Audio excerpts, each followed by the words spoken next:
Week number 9 of the NFL season is officially in the books, so in today's video, I want to go through every single game of week number 9. But if you guys do go on to enjoy the video, make sure you guys hit the like and subscribe button, but let's go ahead and hop right into it. And we are going to begin with the Thursday Night Football matchup between the Houston Texans and the New York Jets. There's a lot of different things that we could take away from this game, but I think the biggest thing that I do take away from this game is that the Houston Texans offensive line is probably going to kill this team unless they make some moves. Coming into the season, I actually thought that offensive line wasn't particularly bad until I've actually started recently kind of looking into the offensive line, looking up some statistics, watching the film, and yeah, that offensive line is really bad. And it isn't just the interior offensive line which gets a lot of the noise. Laremy Tunsil also hasn't been particularly good this year. Now, in this particular game against the Jets, I thought CJ Stroud did the best he could do given the situation around him. Was he perfect? No. Was the offensive play calling perfect? No. I really personally thought that they should have leaned on Joe Mixon a bit more. But with no Nico Collins, no Stephon Diggs, and a horrendous offensive line, they really stood no chance. And then for the Jets side of things, this is a quality win. They're still 3-6 and have a long way to go. But if they keep playing like this and keep kind of avoiding mistakes, maybe this team could potentially put it all together in the second half of the season. Then we move over to our first noon game of this video, which is going to be between the New Orleans Saints and the Carolina Panthers. If you had told me after week 2 that Carolina and the Saints would have the exact same record 9 games into the season, I would have told you that you were crazy. But here we are, 9 weeks into the season. Both teams have 2-7 records, and both teams look horrendously bad. Let's start off with the Saints side of things. I've already made a full-fledged video about them a few weeks ago, and I think a lot of those points still do stand. So if you guys are interested in seeing a more in-detail video, check that video out. I'll have it probably pinned up at the end, or you can just look through my channel.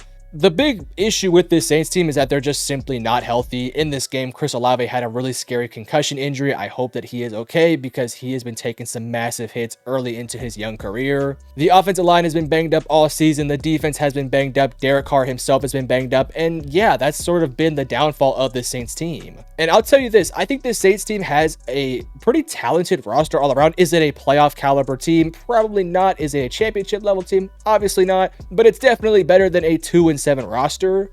But with the injuries to key positions and the bad coaching, this team has completely fallen off a cliff. When you look at the Carolina side of things for this game, I thought this was arguably Bryce Young's best game of his young career. Was it a perfect night? No, but I also do think that there was plenty of other opportunities that he put on display that ultimately weren't capitalized on. For example, the one interception that he did throw wasn't even his fault. It was actually a dime to Xavier Legette that would have led to like a 20, 15, 30-yard gain that would have added on to his total. He also had another touchdown that was also dropped that would have also added to his total. So if those 2 plays were made, we're talking about a day where he has easily over 200 yards, 2 touchdowns, and no interceptions. Unfortunately, the world doesn't work that way, but I'm very happy for Bryce Young. This was a good bounce back performance, and hopefully he can build off of it.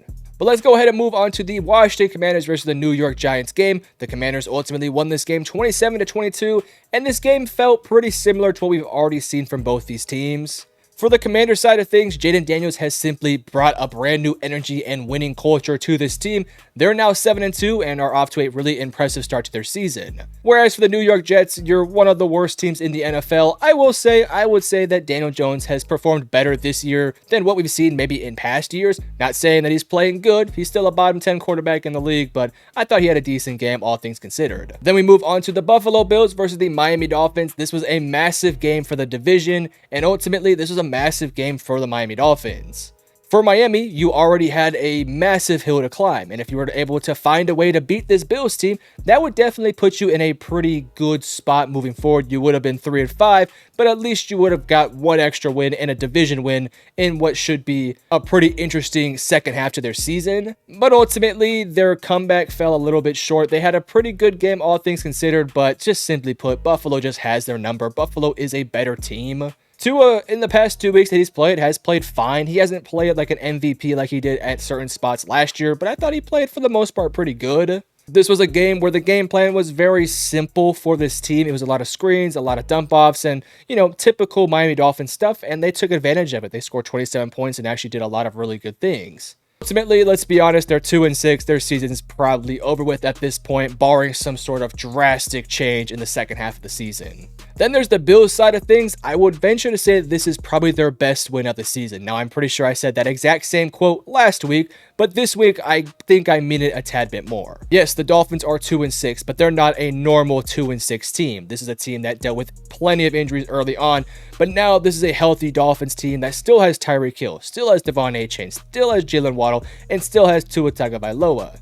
And the Buffalo Bills, while they didn't control this game like they did in their past meeting in week number 2, I still felt like throughout the game that Buffalo was going to be able to find a way to win this one. Even when Miami put up that game-tying touchdown at 27-27, I still felt like Buffalo was going to find a way to win this one, and ultimately they did. Buffalo's in a pretty solid spot now as we look forward for the rest of the AFC. They basically have that division locked up 9 weeks into the season. Moving on to the LA Chargers versus the Cleveland Browns, I would say this is probably my most disappointing game of the week because I did actually think Cleveland was going to be able to win this one, and that was because I kind of bought maybe a little bit too much stock into what I saw from the Browns last week. Listen, this is what you get from Jameis Winston. One week he's going to look like a top 5 quarterback, and the next week he's going to look like the worst quarterback imaginable. And in this game, yeah, he was pretty bad. I don't think everything was his fault, but he made a whole bunch of just terrible mistakes that you should not see from the quarterback position. On the day, Jameis Winston was 26 for 46, had 1 touchdown, but 3 bad interceptions.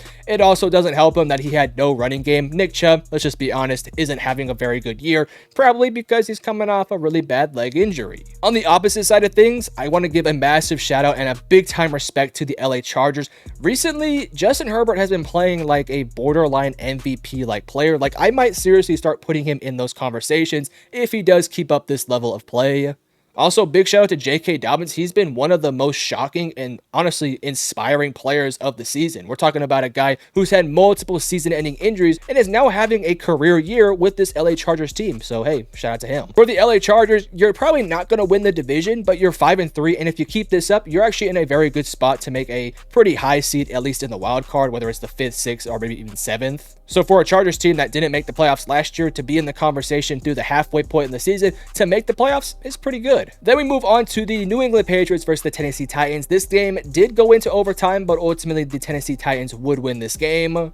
I want to focus on the Patriots side of things here. No offense to Titans fans, but I had a lot to talk about for the Titans. I guess we'll just briefly cover them. I thought Mason Rudolph played a fine game. Not a perfect game, but he was clearly a lot better, at least this week, than what we've seen from Will Levis for the most part this year. Also, shout out to Tony Pollard. He looks like a really good 3-down running back for this team. 28 carries for 128 yards. But again, I really want to focus on the Patriots side of things here, and I really just want to focus on one guy, and that's Drake May. I know he had the 2 picks on the day, which definitely isn't good for a young quarterback, but he is basically the entirety of this Patriots offense. Like, there is really nothing else outside of Drake May. Because the offensive line is bad, the receiving core is bad, the running back room isn't particularly good. Yes, I know Ramondre Stevenson is there, but he's not a very good running back, let's just be honest. Yet despite that, Drake May has still played very surprisingly well. Again, he had the 2 interceptions, but on the day he was 29 of 41 for 206 yards and 1 touchdown, and also added on 8 carries for 95 extra rushing yards. Yes, the offense wasn't pretty in this game, but that's a pretty solid Titans defense. Obviously, this is a rebuilding year for the Patriots, but I feel like you have to feel really good about what you've seen from Drake May, at least thus far through his young career. Moving on to the Atlanta Falcons versus the Dallas Cowboys, I don't feel like I have to spend too much time on this one because I feel like I say the exact same thing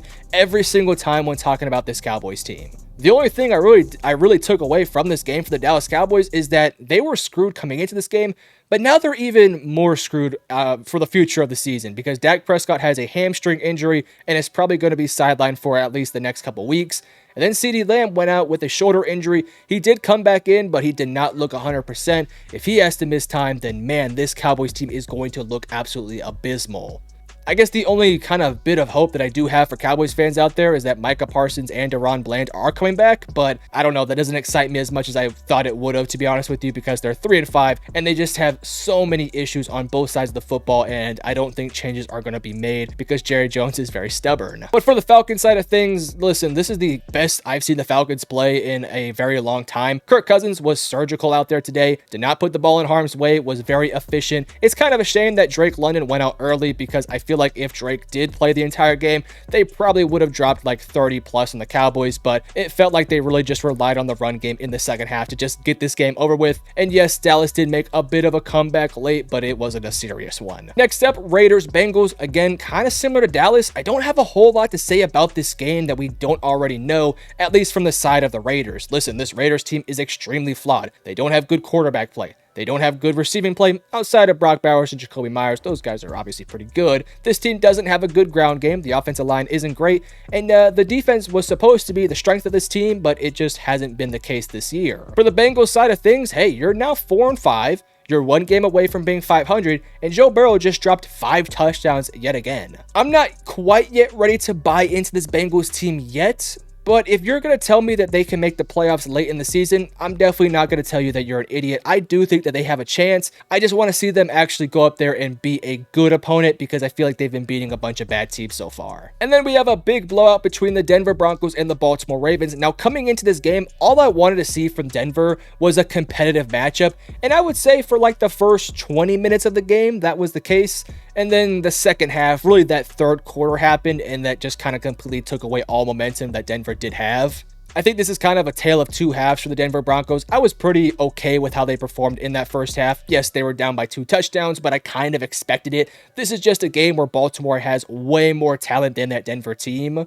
I thought Bo Nix played okay in that first half. It felt like that offense had a little bit of some rhythm to it. Was it perfect? Again, no. There was plenty of mistakes, but I thought in that first half there was something positive on the offensive end, and the second half they just couldn't get their groove on. That Ravens defense did a really stout job in the second half. But what I'm really disappointed in with this Denver team is how bad the defense looked. The Ravens dropped 41 on them. Now, granted, you are going up against maybe the best offense in the entire NFL with Lamar Jackson and with Derrick Henry, so I don't want to take away too much from this performance for at least Denver side of things and even Baltimore side of things. But if there's anything that I did take away, it's that, yeah, Lamar Jackson and Derrick Henry are 2 MVP candidates, and I don't know which one should win the award. But let's go ahead and move on to our 3 o'clock games. We are going to begin with the Arizona Cardinals versus the Chicago Bears. Now, I thought the Chicago Bears were going to be able to bounce back from what happened last week. Obviously, the Hail Mary took a lot of energy from that Bears team, but I did think that they would be able to bounce back, and no, they were not able to bounce back. The Cardinals dominated them from start to finish. Arizona ultimately won the game 29-9, and I have a lot of takeaways that I can take from this game, but the biggest one that I took away from this game is Chicago Bears need to get a new head coach because this was an abysmal coaching performance from start to finish. Listen, I understand this is a Bears team that isn't perfect right now. The offensive line is pathetic, and there's still a couple holes in the roster. But gosh, there's too much talent on this team to be losing by 20 to a Cardinals team that is nowhere near as talented as this Bears team is. Like, I love Kyler, I love James Conner, I love Marvin Harrison Jr., and I like some of the pieces on the defense for this Cardinals team. But let's just be real here. That Cardinals team does not have an ounce of talent compared to what this Bears team has. That Bears team is flooded with talent, yet they're 4-4, and I think a big reason why is, 1, the offensive line is absolutely god-awful. And number 2, the Bears got to get a new coaching staff because it's pretty bad over there, which sucks because I think Eberflus is a good defensive mind. He's just not a good head coach. For the Cardinals, though, hey, you are 5-4. You're in a good position to win the division because the Seahawks just lost, which we'll talk about that here in a little bit. And Kyler Murray, despite having a quiet day in this game with only 154 yards, no touchdowns, no picks, you still put up 29 points and you still beat up on a really solid Bears team all around. Again, I don't want to create any sort of crazy sort of claims about what I think this Cardinals team can do in the future because, again, I don't know if this team is going to win their division or going to make the playoffs. But if they keep playing like this, they certainly will be in a good position to potentially do so. Moving on to the Philadelphia Eagles versus the Jacksonville Jaguars. Now, there's a lot of things that I'm going to say about this Eagles team that I just said about that Bears team. And it's basically the same thing. That Eagles team should have dominated the Jaguars for the entire game. There was no reason why the Jacksonville Jaguars should have had a chance late in the game to actually win that game. There was zero reason why that should have happened. And who is the number one culprit for why that happened? Nick Sirianni. I'm telling you, I am stunned that guy still has a job. If this team wasn't 6-2, let's say they were 5-3 or 4-4, he'd be gone because he's a terrible head coach who does not know how to manage the game, nor manage the time, nor manage the situation. Like, his one duty is to do that. He's not the offensive mind. He's not the defensive mind. His one job is to manage the game, and he is god-awful at it. Now, with that all being said, I cannot deny the talent on this Eagles team. Jalen Hurts is playing tremendous these past couple weeks. Saquon Barkley is freaking incredible. That play where he hurdled the dude backwards, maybe the greatest play that I've seen live in my life. But again, I have to go back to this. There is zero reasons why this team should not have dominated the Jaguars. Hell, they actually did dominate them, but they made so many just curious decisions, whether it was a 4th down throw when they should have just pushed it up the middle, or going for 2-point conversions when you just should have took the 1 point. I mean, it was ridiculous what they were doing, yet they find ways to win because of how talented they actually are. For the Jaguars side of things, your season's over with. There's really not a whole lot to talk about. I thought Trevor Lawrence had some good moments, but those 2 interceptions and not being able to put a clutch drive together late is going to really make us all look a little bit deeper into whether or not Trevor Lawrence is a good quarterback. Also, Travis Etienne with only 3 carries on the day, and I think he had a fumble as well. Don't quote me on that, but I think he did. Yeah, Etienne is not playing well this year. Moving on to the Seattle Seahawks versus the LA Rams. Now, I mentioned that the Seahawks did lose this game a little bit earlier, and the final score was 26-20 in an overtime effort. And I got a lot of things to talk about with this one. I think ultimately we'll begin with the Rams. This is a great win for the LA Rams. This is a much needed win to move you up the ladder in your division. You needed a big win against a division opponent to get you a better chance to win the division, and you did so in overtime against a good Seahawks team. Stafford, simply put, just looks so much better when he has his guys out there. Once Cooper Kupp is out there, once Puka Nacua, who did get ejected, but you get my point, and with Kyren Williams, that team just looks so much better offensively. And I think with the defense starting to play a little bit better football, that Rams team is actually a legitimate threat to a lot of really good teams out there. The NFC is not incredibly deep, so a team like the LA Rams, despite their slow start, could easily find their way into the wild card or even potentially to win the division. But I really want to focus this on the Seattle Seahawks. This was just a game of missed opportunity, in my opinion. You had a day where Jackson Smith and Jigba had over 180 yards and 2 touchdowns, and Kenneth Walker had 83 yards in the run, and Geno Smith had 3 touchdowns and 360 yards, yet you still only put up 20 points and you still found a way to lose. There's a lot of reasons why they lost, but I would say the biggest one was the turnover issues. Geno Smith cannot afford to have 3 interceptions, especially when a lot of those interceptions were just really bad plays. I honestly think it's pretty impressive that they were actually able to get this game into overtime despite having the 3 interceptions. But this is a Seahawks team that a few weeks ago was leading the division, but now is 4-5, and I'm pretty sure that they're in last place in their division.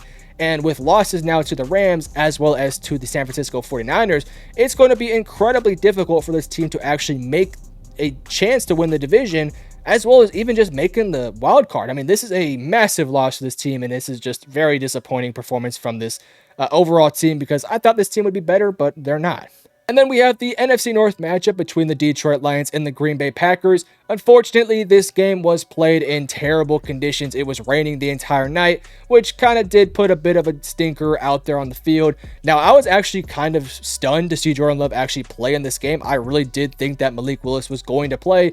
Ultimately, I would have predicted the Lions to win this game no matter what. If you did watch my predictions video, I basically assumed that Malik Willis was going to play, but even despite that, I would have still picked the Lions to win this game ultimately.